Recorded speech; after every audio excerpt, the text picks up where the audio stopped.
history with the light of letters and struggles and sacrifice.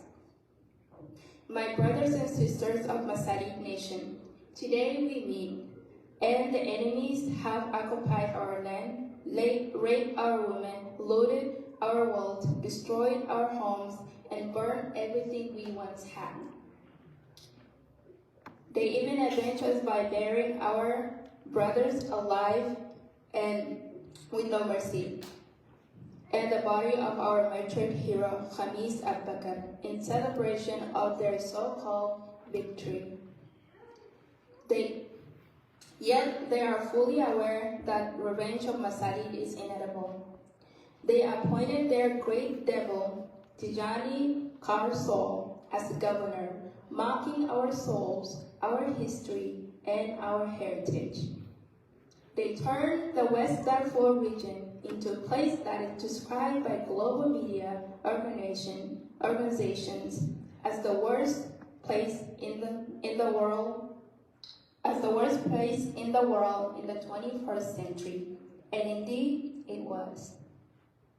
Therefore, we must continue on the path laid by our martyrs, who stood for 2 months without rest or fatigue, sacrificing their poor soul for Dar Masara.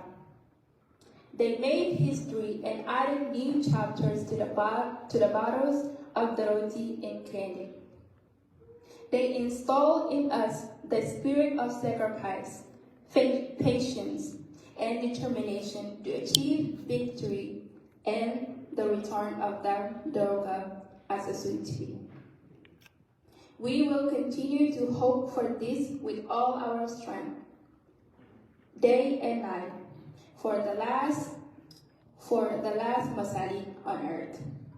We will send this message to our brothers on the front lines that the sons of sultans and the soldiers of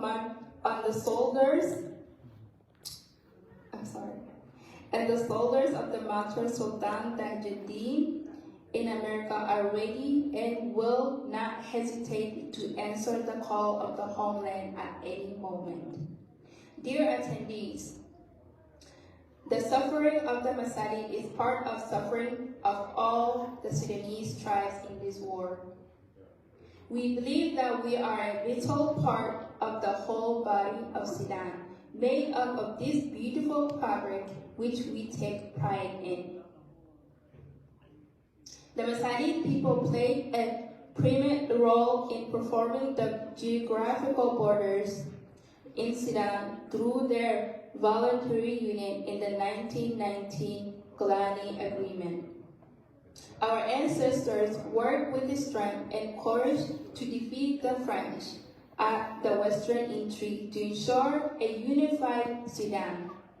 We affirm, following in the footsteps of our ancestors, that we live in unity, which ensures equal justice for all the people of Sudanese nation in both rights and duties.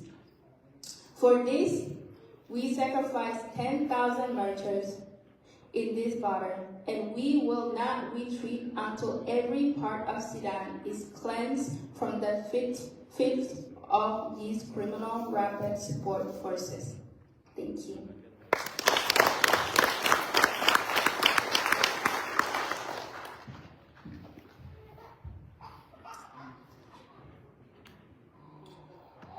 أحبائي وأصدقائي الضيوف الكرام، إخواني وأخواتي، مجتمع المسالين بالولايات المتحدة الأمريكية والمجتمع السوداني وممثلي الاتحادات والروابط الفرعية. لا شك أننا على آلاف الأميال من الوطن الأم، ولكن يجب علينا أن نعي بأن كل العناصر القوة والتماسك بأمريكا، وذلك من خلال الاهتمام القصوى بهويتنا وثقافتنا ولغتنا وديننا الحنيف ووطننا الأول.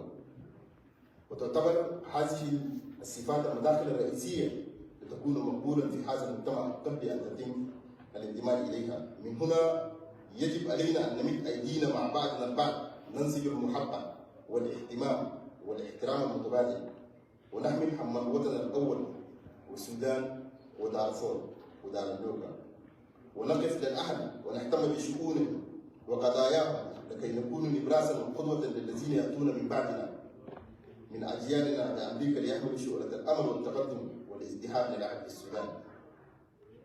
أهلي وأشيرتي، ضيوف الكرام، السادة والسيدات، إن الوضع المضطرب والمعاصي الإنسانية والأحزان المستمرة التي فرضها واقع هذه الحرب وفزايا ماليزيا الطعم السريع لا شك انه قد الف بين قلوبنا جميعا على الوطن والعهد وجمع شملنا ووحد كلمتنا على سواء، الا انه ما زال هناك تحديات تكبر عشيه وضحاها ولا يبقى الا مجال واحد للسير قدما نحو التحرر وارجاع الوطن وبناء وطن، وهو ان نتمسك بالقوه بقدوتنا الحاليه وارثنا التاريخي في نظامنا الاداري والسلطنه، وان نلتف حول قياده سفينتنا الحاليه بحيث لا ندع مجالا لاطروحاتنا الفكريه واهتماماتنا السياسيه واختلافاتنا الشخصيه تكون اربطا بيننا وتكون خصما على الارض والعلم، وان نجعل من محنتنا هذا مسارا نحو التمسك بالمسؤوليه الاخلاقيه تجاه الاهل وتوريث مستقبل افضل لاجيالنا القادمين كما ورثناه من اسلافنا، وان نكتب على صفحه التاريخ بنور من احرف النداء والتضحيه ومثل المساليب.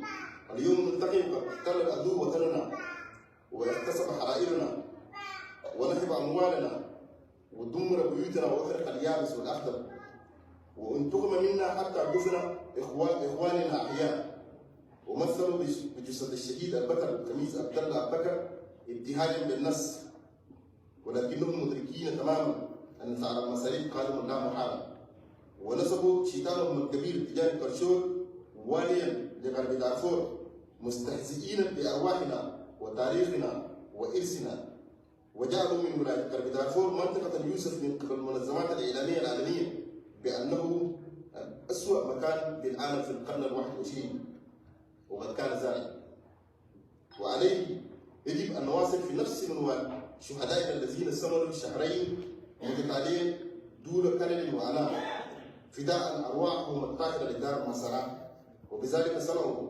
التاريخ واضافوا عصر جديد لمع الدروتي وكيني، وبذلك قد درسوا فينا روح التضحيه والصبر والعزيمه من اجل تحقيق النصر وعوده دارندوكا كما كان، وسوف نعمل من ذلك بكل قوانا ليلا على نهار لاخر مسارات في الارض، ونرسل ذلك في بلد اخواننا في الصفوف الاماميه بان ابناء السلطان حجاب عصبنا وجنود الشهيد سلطان تاج الدين بامريكا بان ابوابهم جاهزه، ولا يترددون في تلبيه النداء الوطني في اي لحظه من دعم.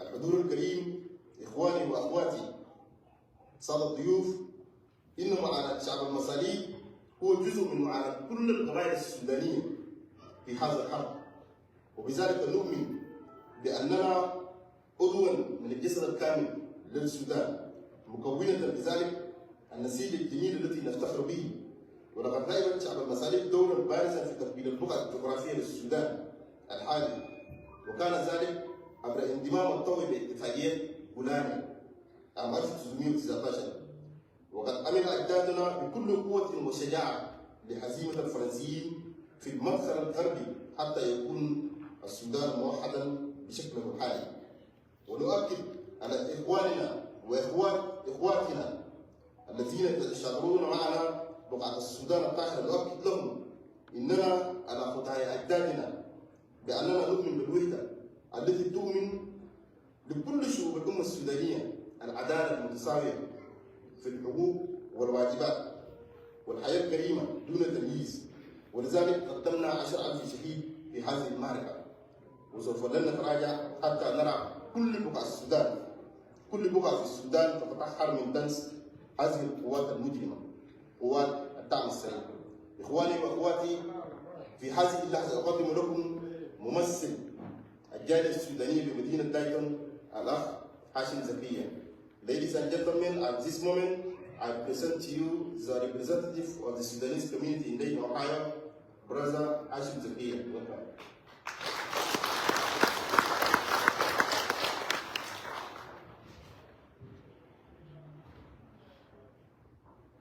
السلام عليكم. بسم الله الرحمن الرحيم. الصلاة والسلام على النبي الكريم. السيدات والسادة ممثلي الروابط، السادة وسيدات ممثلي المجتمع المدني، السيد رئيس رابطة أبناء المساجد بأمريكا، السيد رئيس رابطة أبناء المساجد بولاية أوهايو، جلالة سلطان سعد عبد الرحمن، وجميع حضور الكرام، السلام عليكم ورحمة الله وبركاته. يستهل حديثنا بالدعاء بالرحمة والمغفرة لأرواح شهدائنا الأبرار، بدءا من شهيد الشهداء السلطان تاج الدين رحمه الله، وصولا إلى آخر شهيد سالت دماءه الطاهرة على تراب السودان، ونسأل الله الشفاء العاجل للجرحى والمصابين، وعودا حميدا للمفقودين إلى أهلهم وزويهم سالمين. سيدات وسادة، باسمي وباسم الجالية السودانية في مدينة ديتون بولاية أوهايو، أرحب بكم ترحيبا يليق بمقامكم الكريم ومكانتكم العزيزة في قلوبنا. إن حضوركم اليوم يمثل شرفا كبيرا لنا ويعكس قوة تماسكنا ووحدتنا كمجتمع سوداني، سواء كنا داخل السودان أو خارجه. السيدات والسادة، كما تعلمون يمر وطننا الحبيب بمنعطف تاريخي خطير يستدعي منا جميعا التكاتف والوحدة، فبالتماسك والعمل المشترك نستطيع تجاوز التحديات والمؤامرات التي تستهدف السودان وشعبه، ونعيد للوطن عزته ومجده. السيدات والسادة، نأمل أن تكون هذه المناسبة فرصة لتعزيز قيم التعاون والأخاء، وأن نستلهم من خبراتكم ورؤيتكم مسارا مشتركا للعمل من أجل وطننا وأمتنا. ختاما، نتقدم بجزيل الشكر والتقدير لحضوركم الكريم، ونسأل الله أن يوفقنا جميعا في جهودنا لإعادة اللاجئين والنازحين إلى ديارهم سالمين آمنين، وأن يعيد السلام والطمأنينة في كافة أرجاء السودان. والسلام عليكم ورحمة الله. شكرا جزيلا ممثل